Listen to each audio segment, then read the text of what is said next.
Adapun untuk dosis yang kami gunakan ya untuk sasaran lahan, yaitu untuk luasan 1 hektar untuk padi itu 6 tub atau 6 liter.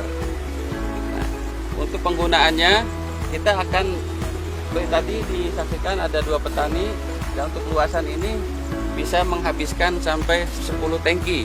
Jadi 6 liter biang itu akan dibagi 10 tangki. Jadi per tangkinya adalah cukup dengan 600 mili, yaitu seukuran botol ini. Nah, untuk proses penyemprotan di awal kenapa harus dilakukan?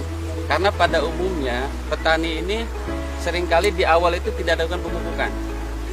Pemupukan setelah ada tanaman. Padahal tanaman sebelum dipindahkan ke lahan ini perlu dipersiapkan dulu nutrisinya. Nah, nutrisi inilah yang akan menjadikan tanaman yang akan kita tanam ini akan cepat tumbuh, cepat beradaptasi, dan cepat merespon. Alhamdulillah ini 1 season sudah selesai untuk penyemprotan kali ini. Nah, saya sedikit review ke belakang bahwa dalam tahap olah tanah yang sangat tepat, yaitu tahapan yang pertama adalah dengan cara kita membalikan, di mana tanah-tanah kita ini perlu dibalikan lapisan topsoilnya, ya, di mana kedalaman kurang lebih antara 20 sampai 30 cm. Nah, setelah dilakukan pembalikan, dibiarkan dulu kurang lebih 1 minggu biar udara atau oksigen bisa berinteraksi dengan tanah.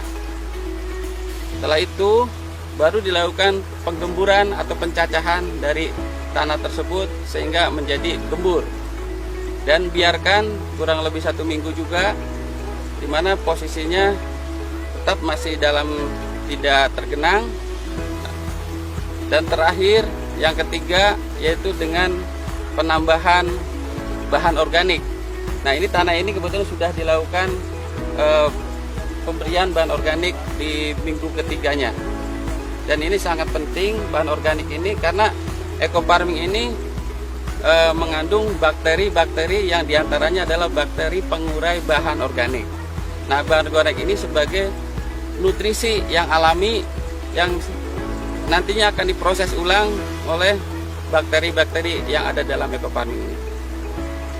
Dan yang terakhir adalah setelah pemberian organik biasanya petani dilakukan pengapuran, tapi di sini tidak dilakukan karena di sini sudah ada mengandung unsur dolomit ataupun magnesium dan kalsiumnya.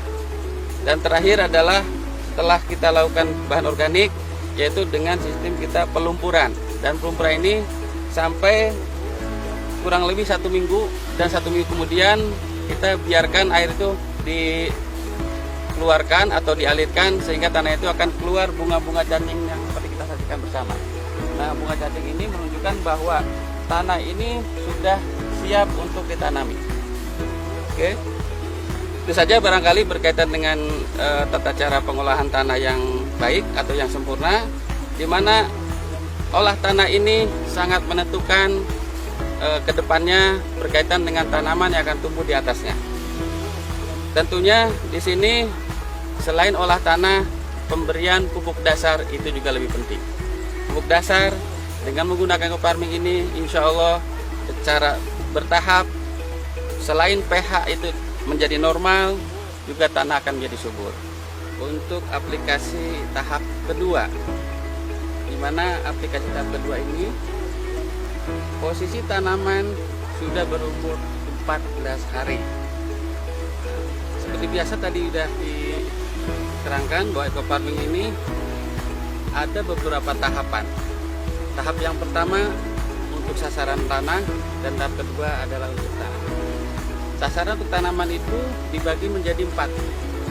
Yang pertama yaitu umur 14 hari, dan yang kedua umur 28 hari, dan yang ketiga umur 42 hari, dan terakhir 56 hari.